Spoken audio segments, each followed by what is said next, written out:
안녕하십니까. 오늘 강의는 파킨슨병과 치매, 그리고 퇴행성 뇌질환, 그리고 그 뇌의 그 외상에 대한 그 손상, TBI에 대해서 포토 바이오 모듈레이션 테라피에 대해서 강의를 하겠습니다.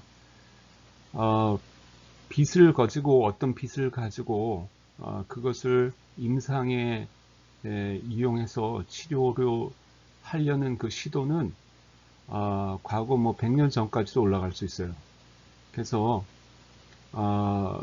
산발적으로다가 그 수십 년 전부터 이 이제 빛을 가지고 하는 치료를 이용하려고 하였으나 그렇게 크게 주목을 받지 못했습니다. 오히려 그 뜻하는 결과는 없고 뜻하지 않는 결과가 나와서 그것으로 인해서 어떤 상품의 개발이 이루어지기도 했는데, 그 대표적인 것이 이제 탈모에 대한 거.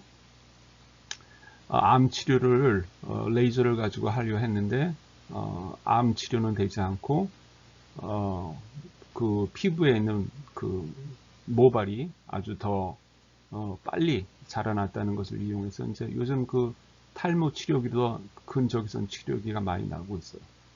그래서 이제 또 이렇게 이제 산발적으로 연구가 되다가 최근 한 10년, 20년 사이 동안에 그 근적외선의 그 생리학적 연구, 생리학적 그 영향 같은 것에 대한 연구가 많이 이루어졌습니다.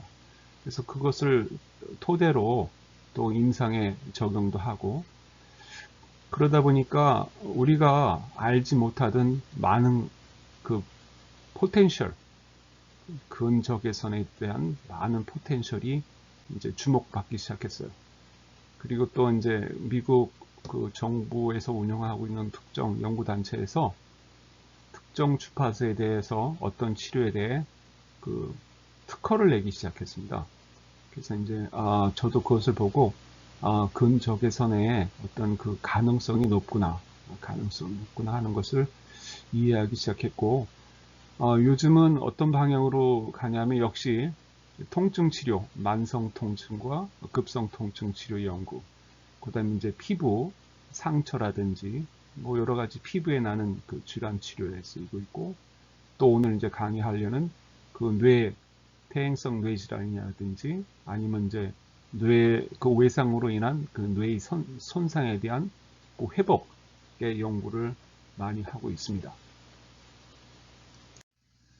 그래서 포토 바이오 모듈레이션이란 그 가시광선과 근적외선 스펙트럼 범위에 있는 그 비전리 방사선이 세포 내 발색단, 그 세포 내 그 발색단이 크로모폴이죠.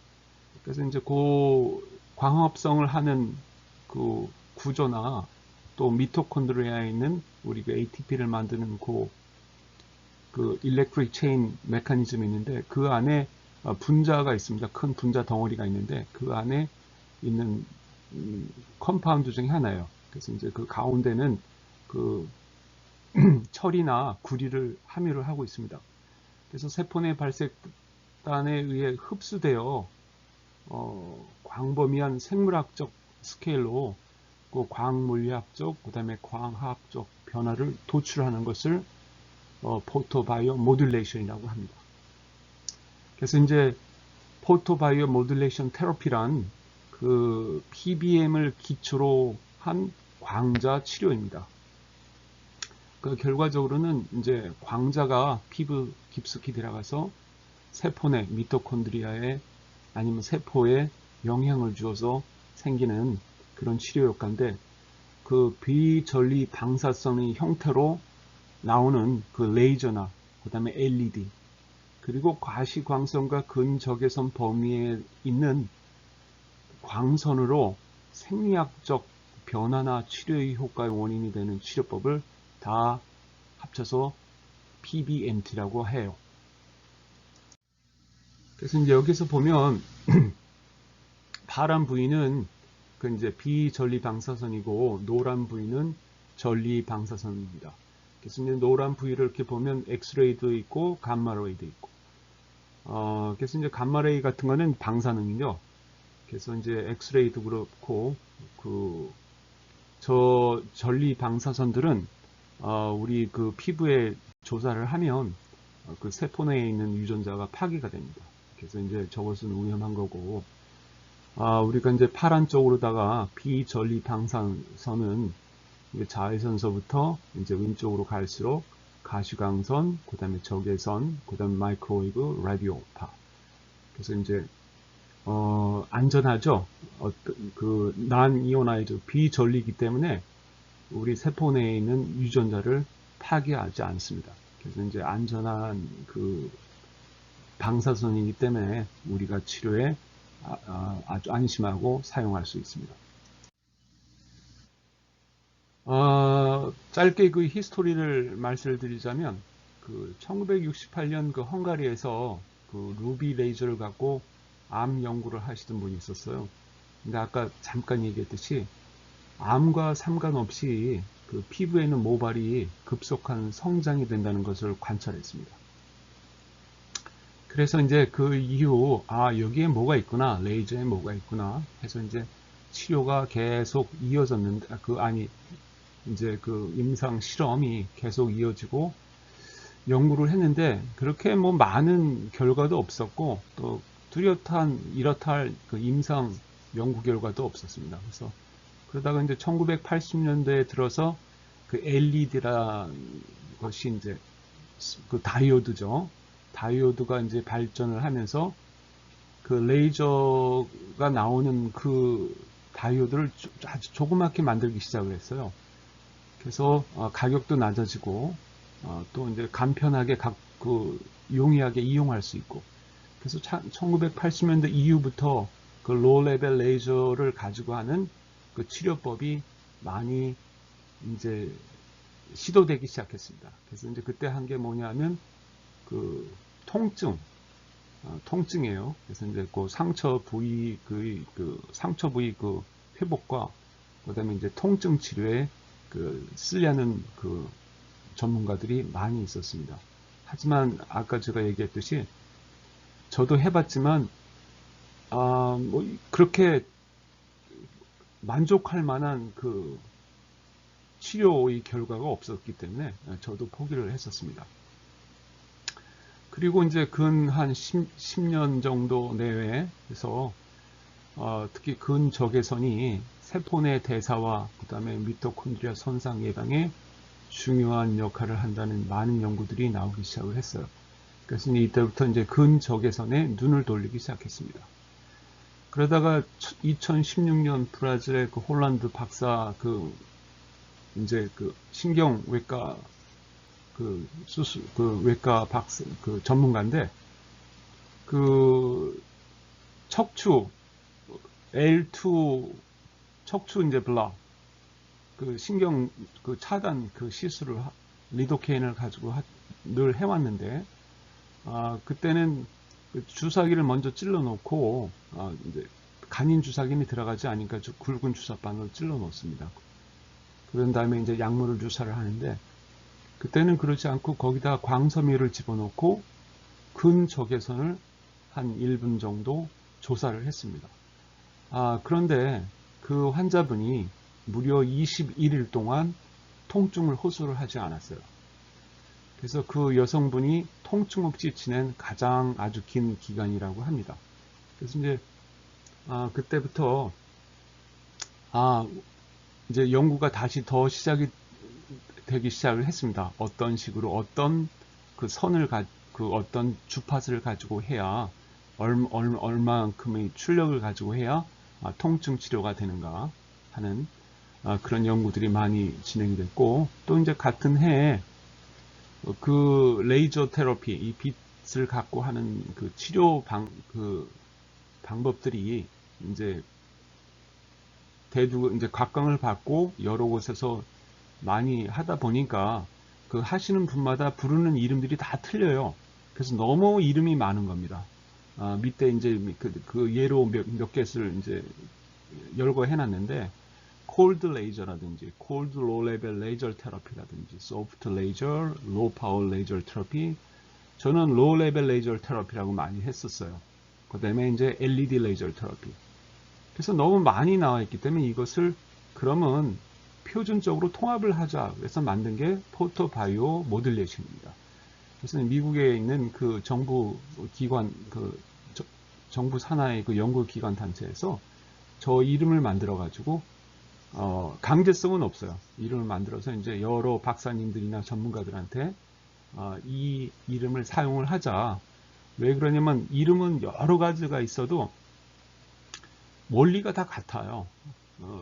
이제 대부분의 근적외선을 사용하고 근적외선을 사용하는 것이 이제 피부 깊숙이 침투를 하고 투사가 되고 그 투사가 되면서 이제 광자를 원하는 깊이까지 전달시키고 그래서 거기에서 나오는 우리 세포 내 생리학적 그 원리가 결과가 다 같기 때문에 이것은 다 같은 치료다. 같은 범위 있는 치료다. 그래서 포토바이오 모듈레이션 테라피라고 그때부터 이제 2016년부터 부르기 시작을 했습니다. 그래서 이제 또 요즘 우리가 알고 있는 일반적인 PBM 치료는 저용량 레이저나 또 다이오드로부터 나오는 근적외선을 이용을 해서 상처의 회복 증진과 또 염증 완화, 그 다음에 급성과 만성 통증을 치료를 하는 것을 말합니다. 그래서 이제 주로 통증 치료와 부상이 빠른 회복에 사용되었으나 최근 한 5, 6년 기간 동안에 이것을 그 뇌의 퇴행성 뇌질환에 이용을 하기 시작했고 좋은 결과를 얻기 시작했습니다. 물론 이런 것들이 이제 물론 기술의 발전도 있겠죠. 기술의 발전. 제가 1980년 이후부터 그 레이저 치료피가 이제 슬슬 더 많이 부활했다는 그것 중에 하나가 기술의 발달이었습니다. 그 조그만 LED에서 나오는 레이저가 있었기 때문에 이제 이런 것들이 가능했고 요즘은 더 좋은 아주 특별한 주파수만 딱딱 집어서 아주 작은 다이오드로다가 큰 출력을 낼 수 있는 그런 파트들이 나오기 시작했어요. 시장에. 물론 가격도 싸고. 그래서 이제 근적외선의 그 치료법이 더 활발하게 연구가 되기 시작했습니다. 그래서 이제 아까 얘기했듯이 가시광선과 적외선 범위에는 여러 주파수 범위, 그 파장 범위가 굉장히 넓어요. 그래서 그 파장 범위가 넓은데 그 중에서도 근적외선을 씁니다. 중적외선도 아니고 원적외선도 아니고 또 가시광선도 아니고. 그래서 이제 근적외선을 쓰는 이유는 그 적외선이 피부 깊숙이 침투한다는 것이고 깊숙이 투하가 된다는 것은 그 광자, 포톤을 피부, 우리 인체 내부 안까지 전달할 수 있다는 것을 뜻해요. 이것이 그 치료의 기본 골자입니다. 그래서 여기서 보시면 그림을 보시면 그 적외선 범위를 따로 이제 크게 분류를 하면 저런 식으로 이제 파장별대로 그 가시광선이 있는 쪽은 이제 파장이 좀 적고 원적외선으로 갈수록 파장이 증가를 합니다. 그래서 이제 원적외선 같은 거는 이제 옛날 우리 그 선조가 사용하는 온돌 같은 데서는 원적외선이 많이 나온다고 하죠. 그래서 이제 근적외선, 그 다음에 중적외선, 원적외선이 나오는데 특히 연구 결과 근적외선이 가장 우리 인체에 흡수가 잘 된다. 투과가 잘 된다. 흡수가 아니고 투과가 잘 된다. 이것이 밝혀졌습니다. 그래서 이제 근적외선이 그럼 세포 내에 어떤 영향을 미치는가? 그래서 이제 간략하게 말씀을 드리자면 요 메커니즘만 해도 굉장히 분량이 많아요. 그리고 아주 중요한 거고 하지만 아주 간략하게 몇 분 안에 설명을 하겠습니다. 근적외선이 그 광자가 미토콘드리아 안에 있는 미토콘드리아 아시죠? 그 우리 동물 세포 안에 그 에너지를 생성시키는 그 미토콘드리아 안에 있는 그 전자 체인이 있어요. 전자 체인에서 ATP 에너지를 만드는데 그 안에 분자 구조 중에 사이토크롬 C 옥시다제가 있습니다. 이것을 활성을 해요. 그 근적외선이. 그래서 미토콘드리아에서 ATP, 에너지를 더 많이 만듭니다. 활성이 됐기 때문에. 그리고 또 나이트로 옥사이드와 ROS가 많이 나와요. 그 ROS는 뭐냐면 그 산화제예요. 리액티브 옥시전 스피시스라고 ATP를 많이 만들면 ROS, 산화제도 많이 나옵니다. 근데 이제 역으로 ATP를 많이 만들어서 산화제가 많이 나오면 이 산화제가 또 미토콘드리아로 손상을 줘요. 그래서 이제 우리가 노화가 있죠. 나이가 먹을수록 세포 내에 있는 미토콘드리아의 수가 줄어들기 시작을 합니다. 그래서 나이가 들면 기운이 없고 모든 장기 기관의 그 기능이 떨어지게 되죠. 에너지가 적게 나오니까. 그래서 이제 이런 그 산화제의 그 꾸준한 증가를 멜라토닌이라는 그 물질이 이 미토콘드리아에서 나와서 그 황산화 역할을 해서 그 산화제를 중화시켰어요. 그래서 이제 그 멜라토닌이 생성된다는 거, 미토콘드리아에서 생성된다는 것을 최근에 와서 알게 되었습니다.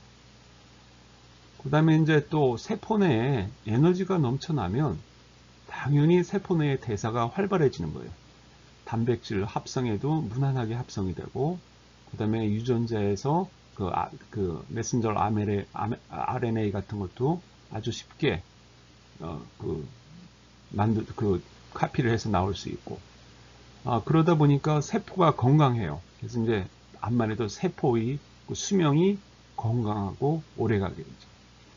그 다음에 그 나이트로 옥사이드도 증가를 하는데, 나이트로 옥사이드 중요한 거는 주변 그 세포 주변에 있는 혈관을 확장시킨다는 거예요. 그래서 ATP 에너지가 많이 나오게 되면 당연히 산소와 영양분이 더 필요하게 됩니다. 그래서 나이트로 옥사이드에서 그 확장된 혈관으로다 더 많은 혈액이 공급이 되죠. 그리고 나이트로 옥사이드에서 새로운 혈관이 형성되도록 그 스티뮬레이트, 그 촉진을 시킵니다. 그리고 이제 그 산화제 ROS에 의한 그 염증 반응이 완화가 되어 통증이 감소한다고 합니다. 저것은 굉장히 함축적으로 제가 얘기를 했는데, 그 ROS가 세포 내에 미토콘드리아에서 증가를 해서 세포 내에 증가를 하면 그 여러 가지 메커니즘을 통해서 결국은 염증 반응가 완화가 돼요. 그 다음에 염증 반응이 완화가 되면 당연히 이제 통증이 감소가 되는 거죠. 그래서 요거는 이제 제가 사진을 올린 게 왼쪽은 식물 광합성이고 오른쪽은 동물 세포의 미토콘드리아입니다. 그래서 이제 식물 쪽 광합성을 보면은 초록색 세포 그 이제 벽에 있으면 그 막이 있으면 그 초록색, 저기서 이제 그 일렉트릭 체인이에요. 저기서 이제 그 에너지가 나오곤 하는데 ATP가 형성이 되죠. 저기에 보면 사이토크롬이라는 것이 있어요. 그 이제 초록색 가운데 파란색의 그 분자 구조 안에, 그 밑에 보면 그 분자 구조식이 나오는데 여러 유기물들이 감싸고 있는데 그 안에 개처럼 이렇게 감싸고 있죠. 그 안에 그 철 성분이 있습니다. 철 성분. 그래서 이제 또 오른쪽을 보면 동물 세포의 그 이제 미토콘드리아에서 저것도 일렉트릭 체인인데 저 체인을 통과를 하면서 이제 ATP가 형성이 되는데, 저기에 보면 그 주황색이죠. 주황색에 보면 사이토크롬 C 옥시다이즈가 있는데 그 밑에가 이제 그 분자 구조예요. 3차원적인 분자 구조인데 저기도 이제 가운데 철이 있고 그 왼쪽으로 위에 보면 구리가 있습니다. 식물하고는 다르게. 그래서 저기에선 빛이 혹시 저 미네랄들과 어떤 연관이 있는 게 아닌가, 저 분자를 활성화시키는데 아직까지는 이제 추측을 하고 있어요. 이제 가설을 가지고 있고. 그래서 제가 이 사진을 보여주는 게 뭐냐면, 동물이나 식물이나 태양빛이 내려지는 그 지구에서 진화가 됐습니다. 그래서 항상 그 밖에는 그 에너지가 태양으로부터 왔어요. 그래서 구름이 껴 있거나 할 때는 자외선을 받지를 못하죠. 하지만 구름이 있거나 비가 오거나 눈이 와도 적에서는 내려옵니다. 그것을 뚫고. 그래서 그 적외선이 분명히 우리 몸에서 에너지가 형성되는데 관여했을 거라는 그, 그 추측들이 있었어요. 가설도 있고. 그런데 그 실제로 보니까 연구를 해보니까 그 적외선이 광합성에도 그렇고 또 동물 세포 내 그 ATP 형성에도 아주 깊게 관여한다는 것이 이제 연구 결과 이제 나왔고 또 동물 실험에서도 이제 알게 되었습니다. 그래서 적외선은 우리가 그 생명이 그 이제 지구상에서 그 살아가는데 아주 중요한 팩트 중에 하나예요. 그래서 이제 적외선을 많이 쬐지 않으면, 밖에 나가서 많이 쬐지 않으면 아마도 건강상에 좋지 않은 결과가 이어질 수도 있다는 추론도 할 수 있습니다. 그래서 이제 여기 보면 식물 엽록 이제 광합성인데 400에서 500은 이제 빛이 있을 때, 가시광선 빛이 있을 때 저주파에서 광합성이 이루어지죠. 하지만 구름이 꼈을 때도 눈이 오거나 흐렸을 때도 광합성을 합니다. 그 이유는 적외선 쪽의 파장을 가지고도 광합성을 굉장히 많이 해요. 그래서 우리 인간도 이제 그 해가 많이 없는 곳에서도 분명히 적외선의 영향을 받아서 우리 동물 세포가 진화하는데 어떤 영향이 주었을 거라고 생각하고 있습니다. 그래서 이제 빛이 이만큼 우리 그 세포 진화에 많은 관여를 하고 있었다는 증거 중에 하나죠. 그래서 이 그림에 보면 이제 적외선을 세포, 이제 스킨셀인데 세포에 조사를 했어요. 그래서 이제 저기에 보면 이제 파란색으로다가 미토콘드리아가 있는데 그 미토콘드리아 안에 그 노란 부분이 이제 사이토크롬 C 옥시다이즈입니다. 효소인데 저것이 이제 미토콘드리아에 보면 그 바깥에와 인널하고 아우럴가 있는데 그 아우럴 사이에 그 하이드로젠 이온이 많이 농축이 되어 있습니다. 그래서 그 인널 쪽으로는 이제 상대적으로 적고요.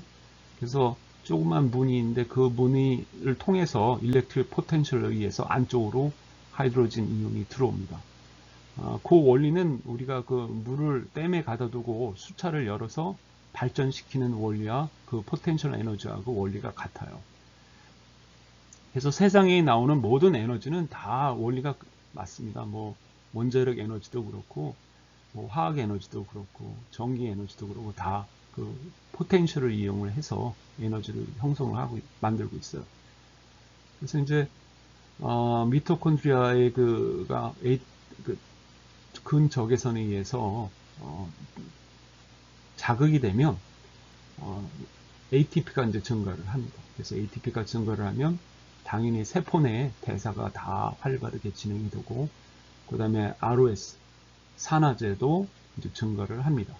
그래서 산화제도 그 세포 내에 영향을 주어서 트랜스크립션이란 그 단백질 합성이라든지 유전자에서 메신저 mRNA를 만드는 것도 증가를 하게 됩니다. 그 다음에 이제 나이트로 옥사이드 산화질소에 의해서 주변에 있는 혈관이 확장이 돼서 그 주변 혈액 공급에 도움을 주게 되죠. 그래서 이제 오늘 이제 주제가 그 뇌의 근적외선을 조사하는 건데 저렇게 계략적으로 큰 범위로 보면 근적외선을 뇌에다가 이제 조사를 하게 되면 시냅스가 많이 형성이 됩니다. 그것은 이제 학습 능력과 이제 인지 능력이 증가한다는 거리고 그 다음에 이제 새로운 그 작은 혈관들이 많이 형성이 돼요. 그리고 이제 혈관이 확장이 되니까 혈액 공급도 원활해지고 그 다음에 항염증 반응도 있고 그 다음에 세포의 수명이 이제 늘고 그 다음에 이제 신경세포의 분화가 아주 잘 이루어지고 그 다음에 산화제도 많이 나오고 그 다음에 뉴로트랜스미터 신경 전달물질도 잘 만들어집니다. 그래서 결과적으로 그 근적외선의 그 머리에 조사시키면 이렇게 많은 좋은 긍정적인 효과가 그 뇌 안에서 일어나게 됩니다.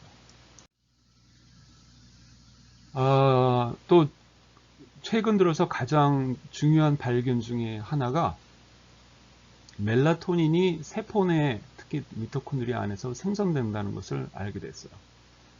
그 멜라토닌은 우리가 알고 있듯이 잠을 잘 때 그 뇌에 있는 파이니얼 글랜드, 성가체에서 만들어진다는 것을 다 알고 있었습니다.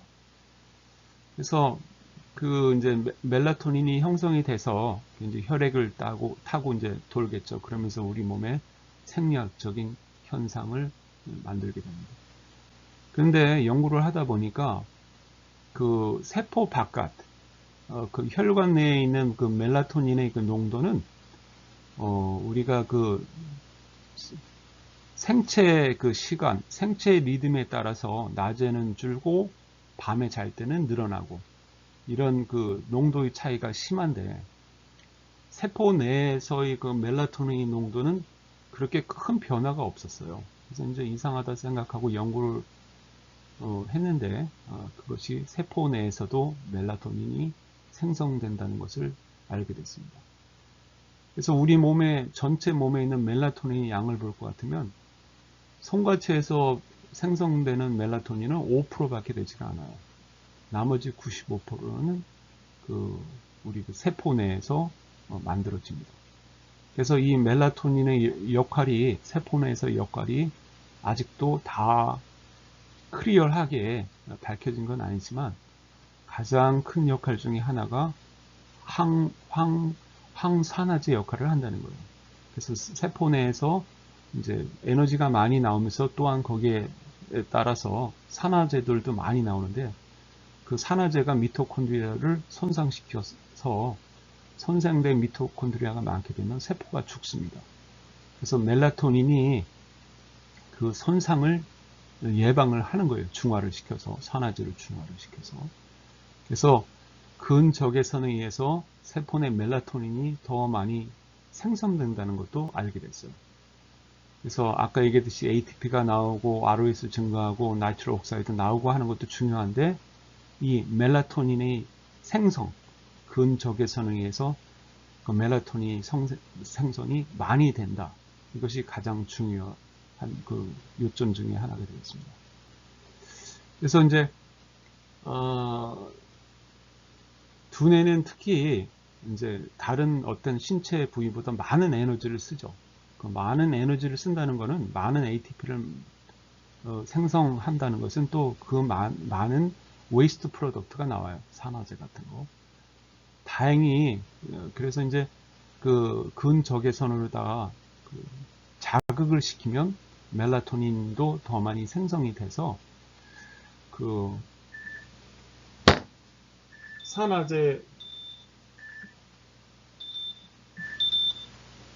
산화제 그를 중화시켜서 그 멜라토닌의 그 손상을 예방한다는 것. 이것이 이제 아주 중요한 것 중에 하나죠. 그래서 이제 낮에 밖에 나가서 산책하는 것도 아주 중요한 그 운동 중에 하나가 되겠습니다. 건강을 유지하는데 다행히도 이제 적외선을 받기 위해서는 당연히 집 안에 있으면 적외선이 뚫고는 못 들어오죠.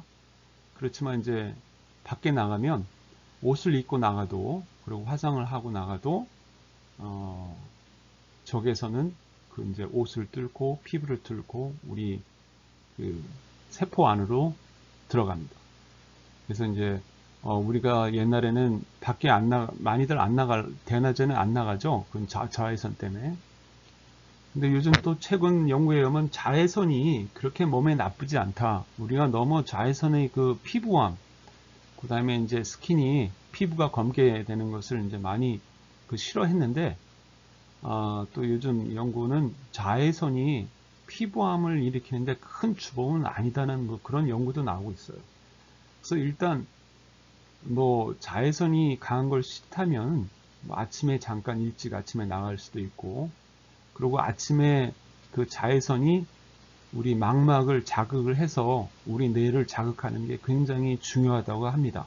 특히 이제 밤에 숙면을 취하시려면 그러고 또 이제 또 우울증에도 좋고, 그래서 아침 일찍 나가서 그 태양에서 나오는 아주 강한 자외선, 잠깐 정도, 뭐 10분이나 20분 정도 있고 자외선 노출이 우리 그 생체 리듬에 좋다고 하고 있고, 그 다음에 이제 적외선 노출은 해가 가장 중천에 떴을 때 적외선이 가장 많이 나오겠죠.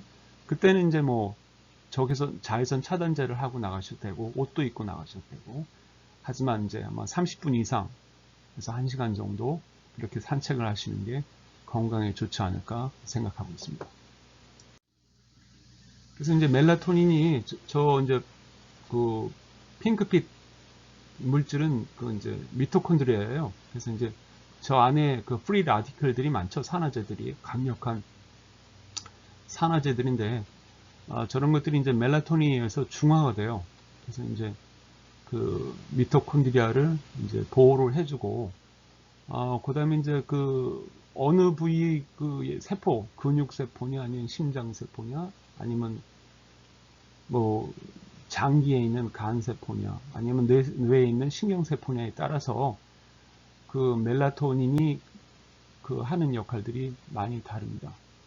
그래서 이제 저 멜라토닌이 이제 미토콘드리아를 보호해 줌으로써 그 미토콘드리아의 그 수명이 길어지니까, 건강하고 길어지니까 심장의 그 기능이 올라가고, 그 다음에 이제 근육에도 도움이 되고, 간 대사에도 이제 당연히 이제 도움이 되죠. 특히 이제 신경 같은 그 신경세포 뇌에서도 이제 부종이 줄어든답니다. 그 멜라토닌이 그 잘 나와서 미토콘드리아가 대사가 높아지면. 그래서 이제 그런 것들을 볼 때는 이제 신경학적으로다가 모든 그 기능에 대한 스코어가 올라가게 되겠죠. 그래서 이제 근적외선에 의한 그 멜라토닌의 증가로 미토콘드리아가 보호를 잘 받으면 그만큼 우리 몸 전체가 다 좋아진다고 볼 수 있습니다. 그 다음에 이제 또 그 머리에만 그 근적외선을 조사하는 게 아니고 치료를 할 때 또 복부에도 적외선 치료를 적용을 해요. 그래서 요즘 이제 많이 각광을 받고 있는 것 중에 하나가 장에 대한 건강이죠. 미생물.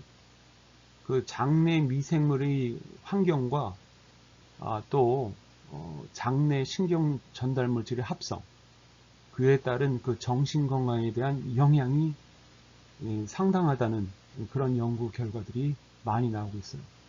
그래서 이제 장내 장 건강과 정신 건강이라든지 그 안에 그 유산균 이런 것들이 더 알고 싶으면은 국내 그 서울대 천종식 교수님이 유튜브 강의가 있는데 그분이 강의를 참조하시면 많은 도움이 됩니다. 아주 강의를 잘 하셨어요. 그리고 요즘 이제 파킨슨 병에 있어서 그 알파시누클린이라고 파킨슨 병을 가지고 계신 분들은 다 알 겁니다. 이제 알파시누클린이 우리 장에는 그 미주 베가스 nerve가 있죠. 미주 신경이 있는데 감각 신경이에요. 그 미주 신경 안에서 비정상적으로 형성된 그 알파시누클린이 그 단백질이 미주 신경을 따라서 뇌로 올라갑니다. 그래서 이제 그 뇌로 올라가서 축적이 되는데 이 축적된 알파시누클린 단백질이 꼭 살아있는 물질처럼 옆으로 전염도 되고 또 얘네가 또 디바이드도 돼요. 그런 병 중에 가장 유명한 병이 매드카우 디지즈예요. 그래서 단백질 그 비정상적인 단백질 덩어리가 그 이제 프레온이라고 그러는데 그것이 꼭 바이러스는 아니에요. 살아있는 것도 아니고 꼭 바이러스처럼 증식을 합니다. 그래서 뇌를 파괴를 시키죠. 염증 같은 반응을 일으켜갖고 뇌를 괴사를 시켜요. 그것이 매드카우 디지즈인데 여기서는 이제 알파시누클린이 그런 거예요. 그래서 이런 것들이 이제 뇌로 올라가서 도파민이 만들어지는 그 주위의 신경에 이제 축적이 돼서 그 흑질에서 그 신경세포가 파괴돼서 이제 파킨슨 병이 이제 진행이 된다고 하는 그런 연구 결과가 있습니다. 동물 실험에서는 이제 확인이 됐어요. 그렇지만 이제 아직 사람한테는 이런 실험한테는 결과가 저는 아직 보지를 못했고, 그래서 이제 그것을 어떻게 알게 됐냐면은 그 복부에 있는 신경, 그 장신경을 절단하는 수술이 있어요. 그래서 이제 그 장 내에 있는 그 미주신경 절제 수술을 받은 환자들이 있는데, 그분들을 조사를 해보니까, 파킨슨 병에 걸리신 분들이 아주 적다는 것을 알게 됐어요. 그래서 이제 그분들이 돌아가시고 난 다음에, 이제 그 미드브레인, 중뇌에 있는 그 서브스탄티한 흑질 부분에 있는 신경 세포를 떼어서 검사를 해보았습니다. 그랬더니 그 안에 그 알파 시누클린 그 소체가 많은 것을 알게 됐어요. 아니, 이제 적다는 것을 알게 됐습니다. 반대됩니다. 적다는 것. 그 안에 이제 알파 시누클린 소체가 다른 사람들보다 적다는 것을 알게 됐어요. 그래서 이것이 그 장에서 만들어진 알파 시누클린이 신경 그 미주신경을 타고 올라와서 결국 뇌 속에 축적이 되는구나, 그런 것을 동물 실험을 통해서 알게 됐습니다. 그래서 그 축적된 알파 시누클린 소체를 루이반이라고 해요. 루이 소체라고 합니다. 그래서 이제 그것이 특히 이제 도파민을 생성하는 신경세포에 많이 축적이 되면 그 세포들이 죽겠죠.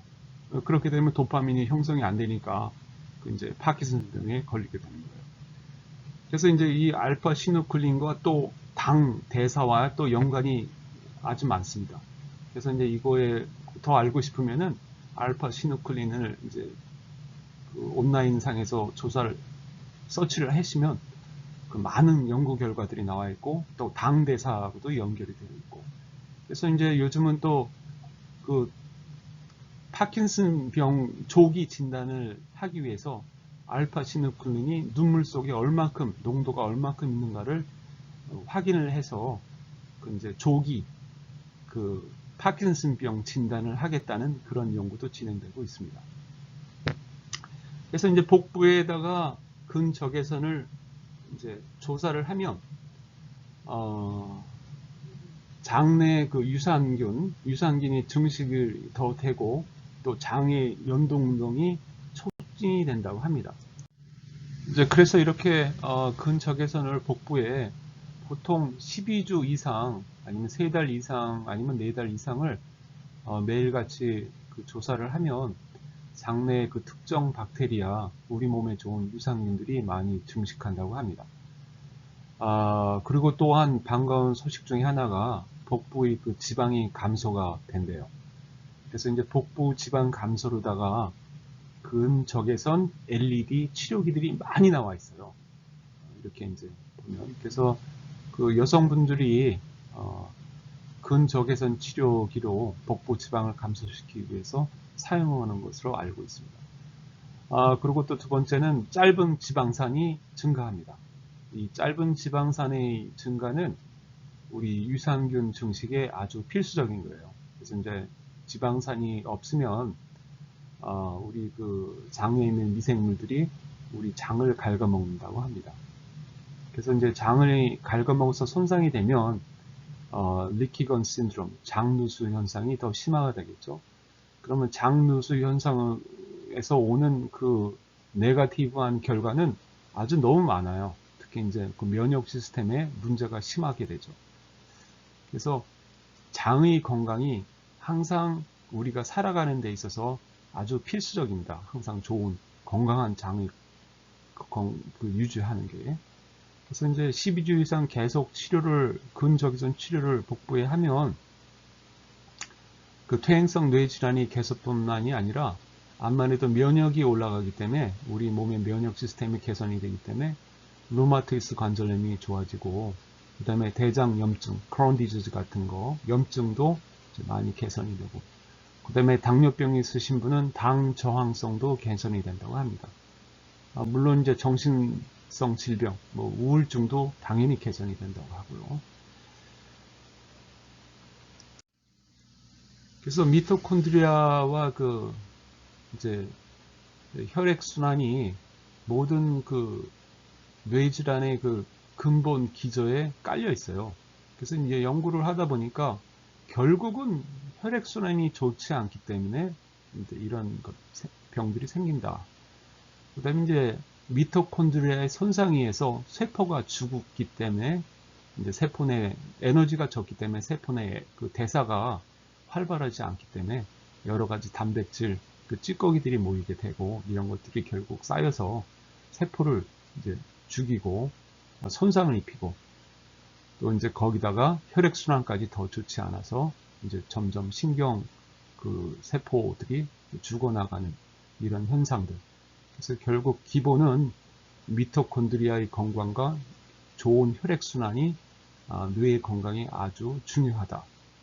그래서 이제 특히 이제 우리가 아까 얘기했듯이 뇌의 신경세포들은 더 많은 에너지를 쓰는데 에너지를 많이 쓸수록 그에 따른 산화로 인한 스트레스가 심해집니다. 그렇게 되면 이제 뇌 질환이 생기고 학습 능력도 저하되고 또 염증도 생길 수 있고 그 다음에 이제 그런 것이 꼭 뇌 세포에만 국한된 게 아니고 우리 몸 전체 일단 혈액순환이 떨어지고 미토콘드리아가 줄어들면 염증도 생기고 이제 암도 생길 수 있고 당뇨에도 근본적인 원인이 된다고 보고 있어요. 그래서 우리가 다 알고 있죠. 혈액순환이 안 좋으면 질병이 생긴다는 거. 그래서 이제 적당한 운동과 그다음 식이요법에 의한 그 체중 조절이 혈액순환 증가에 아주 중요한 문제 중에 요소 중에 하나입니다. 그리고 또 밖에 나가서 적당한 태양빛에 노출이 되는 거. 우울증이 좀 있으시다면 아침 일찍 나가서 그 불면증과 우울증이 있으시다면 아침 일찍 나가서 그 강력한 자외선을 한 20분에서 30분 노출되는 게 좋다고 하는 연구 결과들이 있고, 그 다음에 이제 오후에는 적외선에 노출되는 거. 아까 지금 이제 강의하듯이 적외선 노출도 자외선보다 더 우리 몸에 좋다는 것이 연구가 되고 있어요. 그래서 이제 아침 저녁으로 나가서 산책하는 것이 우리가 은퇴 후에도 노후 건강에 아주 좋은 습관 중에 하나라고 생각을 합니다. 그래서 이제 근적외선 치료를 이용을 하는데 근적외선 범위도 이제 아주 넓습니다. 그 중에서도 810 나노메타를 사용을 해요.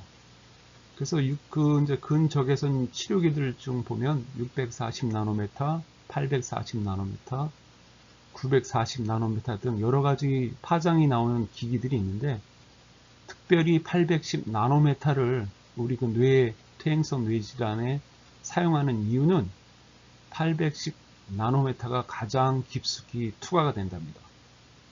그래서 이제 그 가장 깊숙이 광자를 인체 내에 보낼 수 있는 거예요. 그래서 이제 얼만큼 광자가 들어가느냐의 양에 따라서 치료 효과가 달라지고 이것이 치료 효과의 그 근본 원인이 되겠습니다. 그래서 이제 많은 양의 광자를 투과시키기 위해서는 암만 해도 출력이 써야겠죠. 출력이 센 빛이 멀리 환하게 나가지 않습니까? 그래서 몇 년 전에 두개골을 가지고 실험을 했어요. 그 두개골 뼈가 두께가 두꺼우니까 810 나노메타의 파장은 이제 알고 있었고 이 파장을 가지고 도대체 출력을 얼만큼 줘야 아주 깊숙이 그 빛이 통과를 하느냐 봤더니 뭐 5와트, 15와트, 25와트 이렇게 연구를 했는데 25와트가 되었을 때 그 근적외선의 투과가 4cm까지 이루어졌다고 합니다. 그래서 출력이 아주 중요한 그 치료의 팩트 중에 하나가 됐어요. 주파수, 출력. 그래서 이제 포토바이오 모듈레이션의 핵심은 주파수하고 출력입니다. 그래서 어떤 주파수를 어디에 얼만큼의 출력을 가지고 몇 시간 동안 사용하느냐가 관건이 되겠습니다. 그래서 이제 가장 효율적인 근적외선 치료 방법은 우리가 얘기했듯이 치료 방법에 따라서 파장 선택이 틀리겠지만 지금 우리 뇌에 쓰는 파장은 810 나노메타라고 했죠. 그래서 이제 810 나노메타를 선택하고 그 다음에 출력양은 그 다이오드 근적외선이 나오는 다이오드에 따라서 많이 틀려요. 뭐 10mW 서부터 큰 거는 뭐 10W까지 15W까지.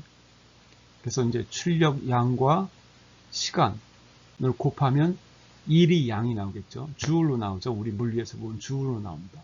그래서 제곱센티미터당 주울, 그것이 5주울, 밑에 그래프를 보면 빨갛게 최고 정점 5주울이 나왔을 때 우리 생리학적으로 가장 큰 치료 효과가 나온다고 연구 결과가 밝혀졌습니다. 저 연구는 아주 한 20년 전에도 연구 결과가 나와 있던 걸로 알고 있어요. 저것이 아마 통증 치료를 하시는 분들이 연구를 하신 걸로 알고 있는데, 그 5주울이 가장 효과가 좋다고 알려져 있고, 또 이것을 많이 따르고 있습니다. 그래서 이제 보통 10주울이 넘어가면 이제 약간 그 마취 효과도 나온다고 합니다. 그래서 이제 저거를 출력을 높여서 치과 의사분들이 치아를 발치하는데 사용도 하기도 했습니다. 그 다음에 이제 30주울이 넘어가면 이제 단백질이 파괴가 되고, 이제 암만 해도 세포 내 에너지 흡수로 인한 그 온도가 올라가요. 그렇게 되면 이제 세포 내에 있는 단백질이 파괴가 되기 때문에 이제 그 세포가 죽겠죠. 그래서 보통 5주울이라는 것을 기억하시고 하시면 되겠습니다. 그래서 이제 근적외선을 가지고 그 출력에 따라서 우리 몸에서 나오는 치료 효과가 달라요. 그래서 이제 10에서 100mW짜리를 조사했을 때는 뭐 신경세포의 생명력 연장이라든지 또 신경세포 재생이 증가하고 또 만성 염증이 감소하고 만성 통증이 감소를 한답니다. 그렇지만 그 다이오드 출력을 좀 높은 걸 사용해서 250mW를 사용을 하면 아주 급성 통증을 빠르게 차단을 해요. 그래서 출력입니다. 출력에 따라서 그 치료 효과가 틀리다는 거, 요거를 잘 알고 계시면 좋겠습니다. 그래서 이제 여기 이제 예로다 1W LED가 있었는데 저것을 10개를 가지면 10W가 돼요. 그래서 10W를 이용해서 그 5줄 제곱센티미터를 투사하려면 얼마를 해야 하는가. 근데 LED가 이렇게 보면 다 이제 제품을 사서 보면 앞에 이렇게 원추형으로 볼록하게 렌즈가 있어요. 그렇기 때문에 레이저하고 다르게 다이오드는 빛이 분산이 됩니다. 그래서 그것은 이제 피부 가까이 되면 그 분산되는 그 밝은 범위를 알겠죠?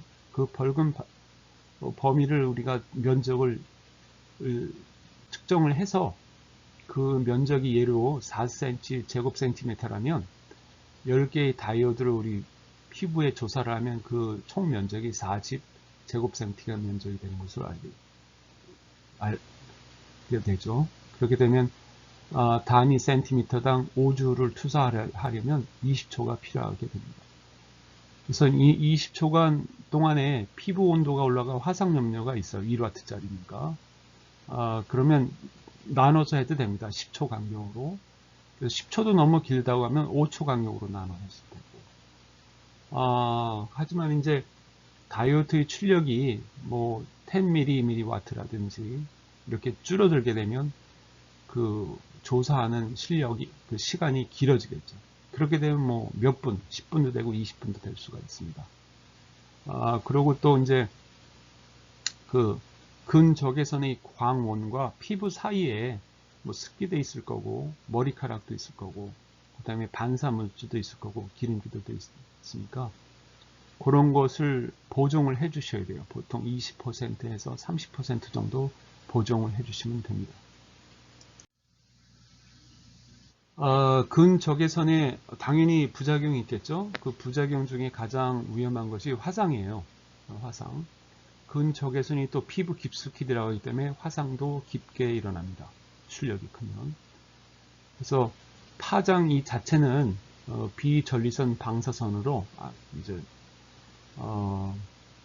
우리 그 세포에 어떤 유해성이 없다는 것이 이제 알려졌고, 그 다음에 이제 치료 목적상 그 많은 양의 광자를 인체 내에 투과시키려고 이제 출력을 높이고 오랜 시간 쓰다 보니까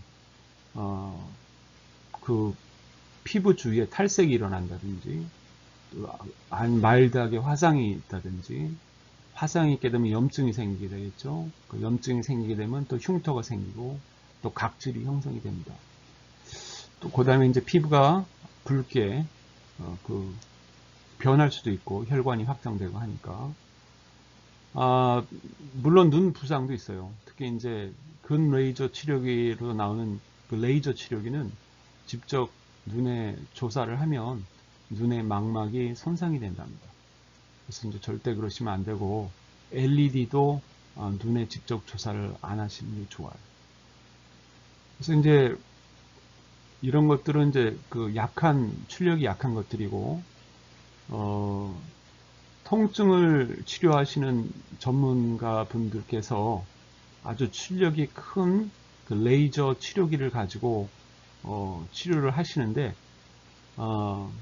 일부러 치료 효과를 내기 위해서 우리가 방사능이 핍복됐을 때 나오는 부작용이 있어요. 구토가 나고 어지럼증이 있고 식욕부진, 두통이 있고, 이런 부작용을 유도해내기 위해서 출력을 높은 그 레이저를 오랫동안 한 부분에 조사를 합니다. 그 이유는 치료 효과를 내기 위해서요. 그래서 저런 방사능처럼 그 부작용이 없으면 치료 효과가 안 나옵니다. 어떤 통증 치료를 할 때는. 그래서 그 치료를 하기 전에는 선생님들이 주로 환자들한테 충분한 설명을 하고 치료를 합니다. 하지만은 본인이 직접 이렇게 치료를 하다가도 이제 근적이던 치료를 너무 오래 해서 일시적으로 어지럽거나 식욕부진, 두통, 구토가 난다고 하면 치료를 멈추시고 한 2, 3일 지나면 저런 증상이 없어져요. 그렇게 되면 우리가 이제 어떤 구입한 제품을 가지고 치료를 했는데, 그러면 주파수는 바꿀 수가 없고 출력도 바꿀 수가 없다면 치료 시간을 줄이면 됩니다. 그래서 치료 시간을 줄이거나 그 치료기에 그 근적외선의 양을 줄일 수 있다면 이제 줄여주시면 되고, 그렇게 해서 계속 치료를 하시면 됩니다. 이제 치료기 적용 방법은 다 아시다시피 그 두뇌, 머리 전반에 걸쳐 조사하는 것과, 또 이제 머리 전반과 코 안으로다, 코 안쪽 여기 보면 이제 입천장 부분 보면 그 코 안쪽에 저 안으로 보면 그 밑에 뇌하수체에 있는 데하고 아주 가깝다고 해요. 그래서 뇌수체 안에 옛날에 암이라든지 이런 수술을 할 때 코 속을 통해서 합니다. 그래서 이제 거기다가 그 근적외선을 조사를 하죠. 그래서 이제 하지만은 그 한계가 있어요. 코 구멍이 이제 적고, 그리고 그 안에다 출력이 강한 것을 센 것을 넣게 되면 이제 화상의 염려도 있고, 그 코 안에 그 표피에 부상을 입힐 수도 있고, 그래서 그렇게 큰 우리가 생각하는 것만큼 큰 그 치료 효과가 없습니다. 위험하기도 하고. 그래서 저 같은 경우에는 그렇게 권장하지를 않아요. 아직까지는. 물론 기술이 발달돼 갖고 다른 어떤 그 기계들이 나와서 코 안 깊숙이 광섬유를 집어넣어서 화상을 피하면서도 그 충분히 그 뇌 기저에 충분한 양의 그 근적외선을 조사할 수 있는 기술이 있다면 당연히 좋은 그 치료 방법 중에 하나죠. 하지만 지금 수준으로서는 그 문제가 있습니다. 그 다음에 이제 두뇌 특정 부위에 이렇게 이제 스팟을 정해서 집중적으로 조사하는 방법이 있고, 또 네 번째는 두뇌와 복부를 함께 병용하는 방법이 있어요. 치료하는 방법이. 그래서 이거는 이제 복부에 근적외선이 그 치료 이제 벨트가 나오는 겁니다. 그래서 이제 벨리 인프라 레드 벨트라고 해서 복부 비만 제거를 위해서 많이 사용들을 해요. 하지만 이제 우리는 이것이 이제 쓰는 이유는 장내 그 미생물, 그다음에 장내 연동 운동이라든지 장 건강을 위해서 제가 오늘 소개를 하는 겁니다. 여성분들이 이것을 쓰시고 여성 환자분들이 참 좋아하세요. 왜 그러냐 하면 배를 따뜻하게 하니까 일단 기분이 좋답니다. 몸이 이제 이렇게 피곤이 풀리고 이제 긴장이 풀리고 그 다음에 이제 복부 비만까지도 제거가 된다니까 너무들 좋아하시는 거예요. 이거 사용하는 것을. 그래서 제가 30분 정도 쓰라고 했는데 30분 이상들을 하십니다. 그래서 이제 복부에 보통 1시간을 하시고 또 저걸 돌려서 등 쪽으로도 하시고 그렇게 쓰다 보니까 또 요통도 좀 많이 완화가 되고 그래서 이거는 굉장히 아주 좋아들 하세요, 환자분들이. 그러니까 자기가 구입을 했다 주변 분들한테 또 광고까지 합니다. 이거 사서 하니까 좋다. 그래서 저도 한번 이렇게 잠깐 써봤는데 아주 기분이 좋습니다. 겨울 같은 경우에는 배를 따뜻하게 해주니까 좋은데 요것의 가격이 보통 100불에서 300불 산에 있어요. 근데 이제 보통 이제 나오는 게 저 빨갛게 나온 그 근적외선 다이오드 하나에 한 파장이 나오지가 않습니다. 저 빛이 우리가 보기에는 하나로 보이지만 가까이 가면 저 안에 다이오드가 파장이 다르게 나오는 다이오드가 2개 아니면 3개가 있어요. 그래서 이 제품은 640하고 840 나노미터가 나오는 다이오드가 컴바인이 돼서 붙어 있는 겁니다. 그래서 이제 다이오드 숫자는 한 120개 정도가 있다는데 그 다이오드 숫자와 또 파장이 어느 파장이 나오느냐에 따라서 가격 차이가 있지만 이것처럼 640이 나오고 840이 파장이 나오는 이 제품의 가격이 보통 100불 미만입니다. 한 70불 정도. 그리고 우리나라 돈으로 한 10만 원이면 사요. 그래서 이것도 충분한 치료 효과가 있고 하니까 너무 많은 돈을 들여서 구입하실 필요는 없다고 생각합니다. 그래서 치료기간, 그러면 얼만큼 오래 해야 되느냐? 이것을 뭐 3개월만 하고 그만둘 것이냐, 아니면 1년만 하고 그만둘 것이냐. 그러지는 않고, 우리가 퇴행성입니다. 퇴행성. 진행성이죠. 퇴행성. 자꾸 시간이 갈수록 나빠지는 건데, 평생 하셔야 돼요. 그래서 치료 효과는 보통 3개월 이상이 되면 이제 느끼기 시작을 하시고, 그래서 이제 보통 3개월에서 4개월 이상을 계속 하다 보면 치매 환자분들한테 이제 인지 능력, 학습 능력이 좋아지는 것을 느낀다고 합니다.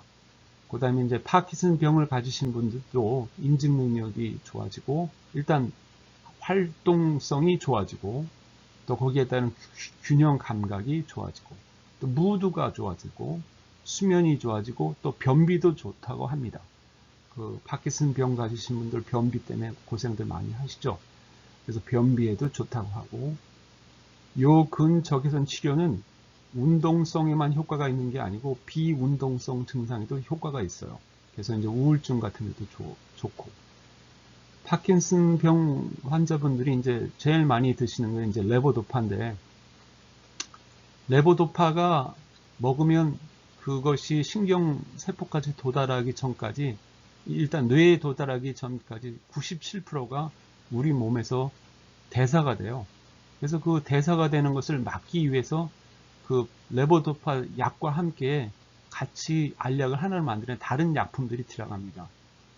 그 효소, 그 레보도파를 대사시키는 효소를 억제하는 그런 약물들이 같이 들어가요. 그러면 이제 더 많은 양의 레보도파가 우리가 원하는 신경세포까지 전달이 될 수 있는 거죠. 그래서 이제 아이디어는 다 좋아요. 좋은데 내성이 붙게 되죠. 약에 대한 내성. 시간이 갈수록 이제 오프타임하고 픽타임이 증가를 해서 그거로 인해서 아주 고생들을 많이 하십니다.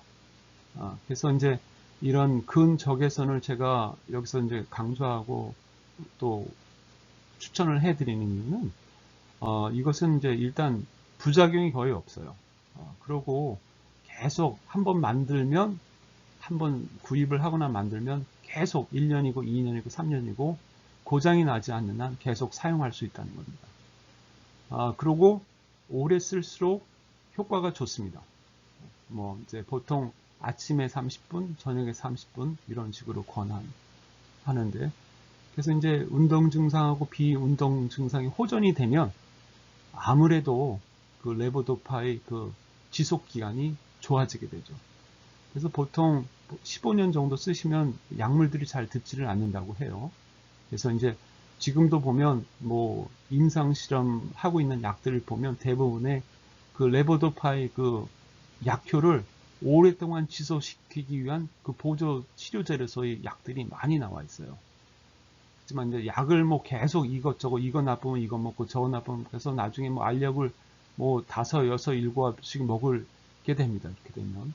그렇게 되면 간도 나빠지고 뭐 이제 또 그 약을 하나 또 먹으면 또 그 약에 따른 또 부작용이 또 따로 있어요.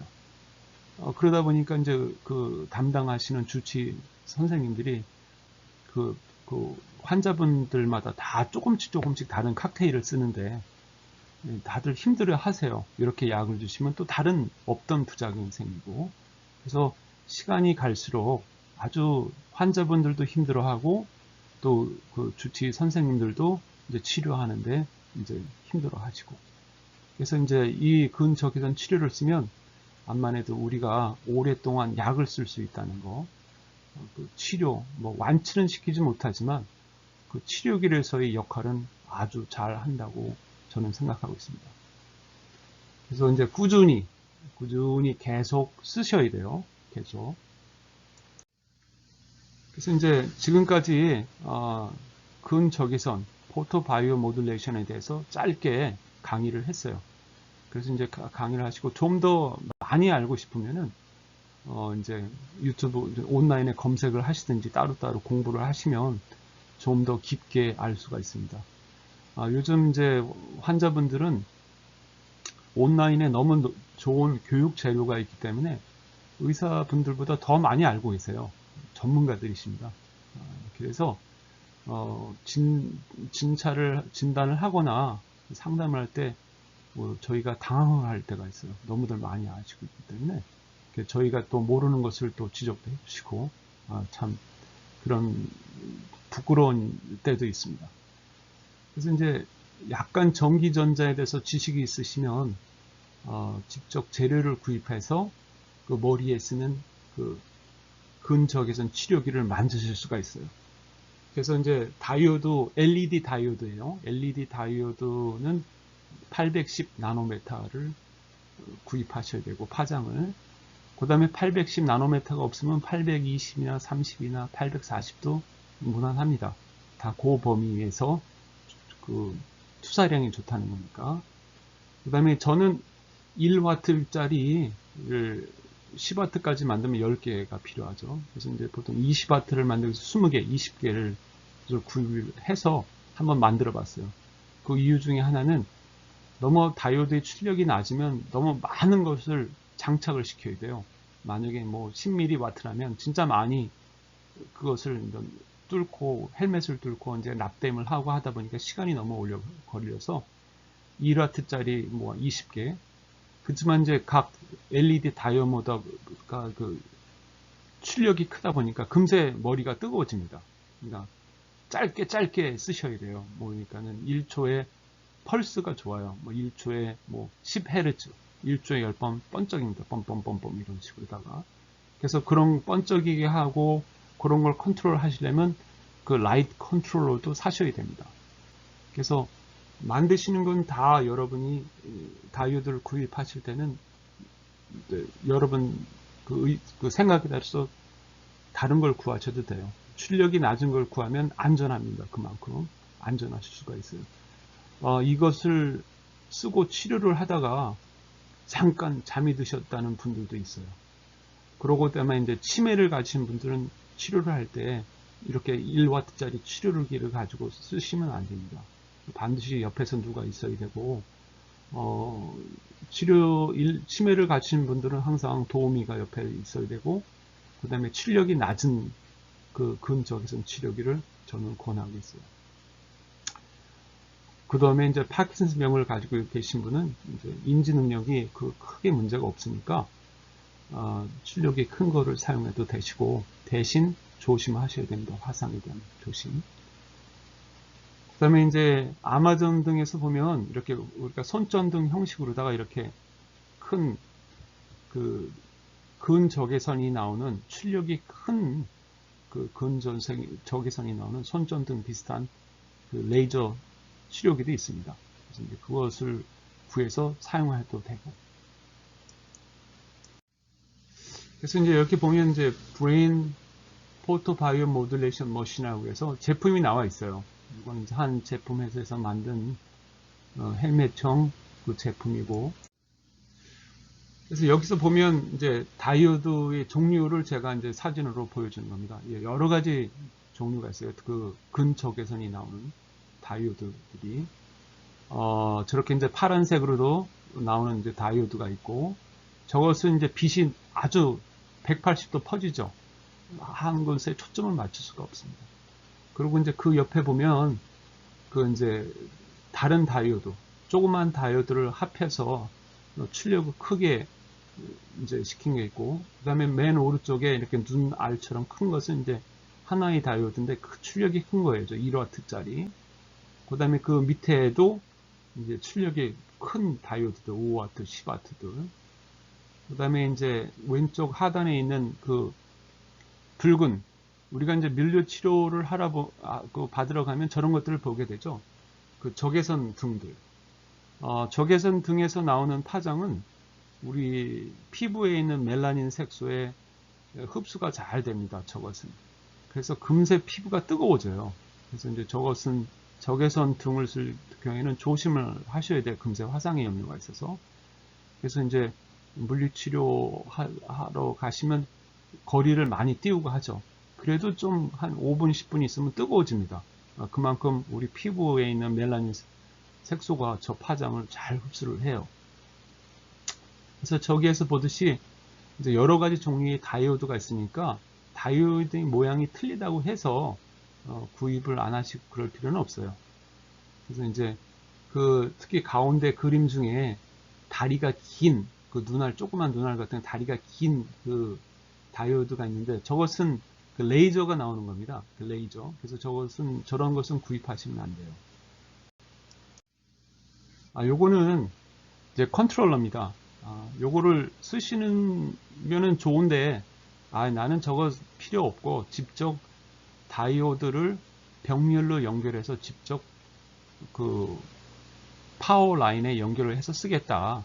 나는 그냥 단지 온오프만 할 수 있게끔 쓰겠다 할 때는 필요가 없지만, 저 컨트롤러는 이제 특히 LED 다이오드 컨트롤러인데, 저거를 스피드를 조정을 할 수 있습니다. 1초에 몇 번 깜빡이가 하는가. 그 다음에 이제, LED 근적외선의 그 밝기, 쇠게 나오게 하는 가 적게 나오는가, 그걸 조절을 할 수 있어요. 그리고 또 저게 이제 무선으로 컨트롤이 됩니다. 그래서 싸요. 뭐 2만원 정도면 구입할 수 있어요. 그래서 저거를 구입하실 때 그 연결도 사용 설명서가 같이 오는데 그 설명서를 보시면 아주 쉽게 커넥션을 할 수가 있습니다. 그래서 이제 이렇게 지금 보면 파워 라인도 그 12V 파워 어댑터를 구입을 하셔야 되죠. 그래서 구입을 하셔서 아까 제가 얘기한 컨트롤러, LED 컨트롤러 연결을 하고, 그 다음에 이제 스플리터라 그래가지고 이제 분산시키는 거. 그래서 저 끝에 그 커넥트 되는 게 이제 다르면 저 선을 저는 다 자르셔야 돼요. 자르시킨 다음에 직접 저게 이제 다이오드마다 병렬로 납땜을 해서 연결을 시켜서 이제 모자에 그 헬멧에 부착을 시키면 됩니다. 그래서 만들기는 쉬워요. 이제 헬멧의 그 위치를 이제 다이오드 위치를 잡고 그것을 고정시키는 작업. 그 다음에 이제 고정시킨 후에 납땜을 하는 과정. 그것이 가장 큰 일입니다. 그렇지만 저 같은 경우에는 한 하루 만에 다 만들었어요. 해보니까. 그래서 재밌습니다. 이렇게 하면. 그래서 이제 헬멧 같은 거는 저는 이제 바이스크를 탈 때 하는 그 안전모를 제가 이제 구매해가지고 아주 싼 거, 안전모를 구입해서 거기다 이제 구멍을 뚫고 그렇게 만들어 봤습니다. 그래서 이 제품은, 시중에 제품으로 나와 있는 거예요. 회사에서 아주 발빠르게 만들었습니다. 가격이 제일 싸요. 그나마 $750고 이것을 치매에 활용을 합니다. 그래서 이제 몇 주파수가 어떤 파장을 어떤 걸 사용하는지는 저는 모르겠어요. 하지만은 분명 중요한 알 수 있는 것은 저 다이오드의 출력이 굉장히 약하다는 거, 그것을 알고 있겠습니다. 그래서 이제 저렇게 쉽게 만들 수가 있어요. 이제 아이디어가 어떤 식으로 만드는지 아시겠죠? 그래서 저것이 이제 가격이 우리나라 돈으로 750만 한 100만 원 정도 하죠. 환율을 계산해 보면. 그래서 이것은 이제 그 신경학 그 선생님이 직접 자기가 투자해서 만든 제품입니다. 그래서 고출력을, 저거는 다이오드, 고출력 다이오드가 몇 개 없어요. 하지만은 자기가 원하는 위치에 조사를 할 수 있습니다. 그래서 이제 움직여서 어느 부위에 조사를 할 수 있고, 또 다른 제품과 또 다른 것은 코 안으로다 조사를 할 수 있는 그런 다이오드가 함께 설치가 되어 있는데, 아까 그 설명했듯이 코르다가 조사시키는 그 근적외선의 그 한계가 있기 때문에 저거가 얼마나 치료 효과가 있는지는 저는 잘 알 수가 없습니다. 하지만은 뭐 저런 제품도 나오고 있으니까. 그래서 저것은 가격이 굉장히 비싸요. 우리나라 단으로 한 500만 원 정도. 그 다음에 이제 코에 조사하는 저 기계만 해도 한 $800 정도가 됩니다. 그래서 여기서 보이는 사진은 이제 여러 가지 이제 모양들이 있죠. 그래서 결국은 중요한 건 뭐냐면, 이제 우리가 머리에 어플라이를 해야 되니까, 그 이제 헬멧 등에 이제 다이오드를 고정시키고, 어느 헬멧을 어떤 모재, 뭐 여러 가지가 있을 거예요. 뭐 어떤 분은 바카스 같은 거 이제 큰 플라스틱 통을 그 위에다가 LED를 장착해서 머리에 쓰고 하시는 분들도 있고, 아주 다양하십니다. 일단 빛이 나오면 되고. 그래서 이제 이렇게 사진을 보면 아이디어가 대충 떠오르실 거예요. 저는 이제 A 형태처럼 큰 다이오드 출력이 큰 거니까 A 형태처럼 저것을 보고 만들었습니다. 그 다음에 이제 D 같은 경우에는 치매 환자용으로 이제 어떤 분이 만드신 건데, 그 눈앞에도 있죠. 눈앞에 쓰는 게 저게 이제 치매 환자들한테 쓰는 40Hz 동기화, 뇌파를 동기화시키는 그 빛이 나오는 그 장치예요. 그 다음에 E는 아까 얘기했듯이 그 비싼 것을 만드신 분, 그 이제 신경학자 분이시고, 그 다음에 이제 F도 저런 모양도 있고. 그래서 이제 이것은 아까 얘기했죠. 플래시라이트 형태로다가 고출력의 그 LED 근적외선 빔입니다. 그래서 요건 또 특징은 네 가지 다른 주파수를 선택적으로 조사시킬 수 있다는 거예요. 그래서 이게 멀티웨이브 인프라레드 라이트라고 했고, 가격은 한 $90 정도, 우리나라 돈 한 10만 원 정도 선회합니다. 그래서 요것을 이런 식으로다가 이제 쓰고 있어요. 하지만 이 사진에서 보면 너무 거리가 먼 거예요. 사진하고. 여기서 이제 환자분은 외상, 뇌에 외상을 입은 분이신데, 그 사이가 너무 멀습니다. 그래서 저렇게 이제 화상의 염려가 없다면 더 가까이 직접 머리에 대고 사용하는 것이 좋겠습니다. 여기에서 보면 이제 그 LED를 어떤 식으로 사용하느냐 보면은 이제 우리 트랜스크래니얼을 해가지고 헬멧 곳곳에 이제 그 LED를 장치를 해서 뇌 전체에 조사시키는 방법이 있고, 또 뇌 안에 저 깊숙이 이제 중뇌가 있죠. 저 중뇌에 있는데 흑질이 있어요. 거기서 이제 도파민이 나오는 신경세포가 있는데 그 안에다 이식시키는 방법이 있고, 또 코 안을 통해서 하는 방법이 있습니다. 우리나라에서 이제 뇌 전극들 많이 심죠. 이제 약으로다가 트리머가 이제 컨트롤이 안 되면 뇌 전극들을 심어요. 그래서 이제 특히 우리나라에서 수술을 많이 하는데, 그와 비슷한 수술을 해서 뇌 안에다가 LED 근적외선 라이트를 심을 수가 있습니다. 그 다음에 그 옆에 그림은 이제 그 뼈 부러진 데나 골절이라든지 통증, 그 다음에 이제 복부에도 이제 저런 식으로 근적외선을 조사를 하면 그 효과가 우리 그 뇌, 정신 건강에 아주 좋다는 그런 이제 사진입니다. 요것은 810 나노메타 포토 모듈레이션 헬멧이라고 해서 시중에 나오는 제품이에요. 가격은 1,500불 정도 하고, 이 회사에서 강조하는 게 이제 치매, 파킨슨 디지즈, 그 다음에 스트로크, 중풍 있으신 분, 이제 손상이 당했으니까 그 뇌의 회복이 아주 좋습니다. 특히 스트로크뿐만이 아니고 뇌진탕을 입으셨거나 그 외상, 뇌 TBI, 뇌에 그 외상을 입으신 환자분들에 아주 또 효과가 좋다고 많은 연구가 나와 있어요. 그래서 저기에서 보면 다이오드가 제가 알기로는 약한 100mW 이하의 다이오드로 알고 있고 280개를 사용했습니다. 그래서 이제 이 제품은 나와 있는 것으로 가격이 적당하고, 그렇다고 많은 또 제가 파킨슨 환자들한테 물어봤더니 잘 몰라요. 이 이제 제품들에 대해서. 최근 들어서 포토 바이오 모듈레이션이 이제 사용하기 시작을 했기 때문에 많은 그 환자분들이 모르고 있습니다. 이 제품에 대해서.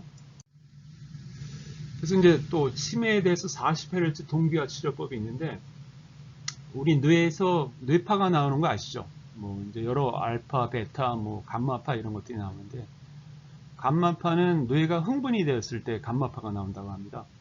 그래서 이제 감마파가 나오는 동안에 알츠하이머 병이 있는 분들의 그 이제 신경세포 안에 베타 아밀로이드가 축적되어 있죠. 그래서 이 베타 아밀로이드의 배출을 원활하게 도와준답니다. 40Hz가 나오는 동안에.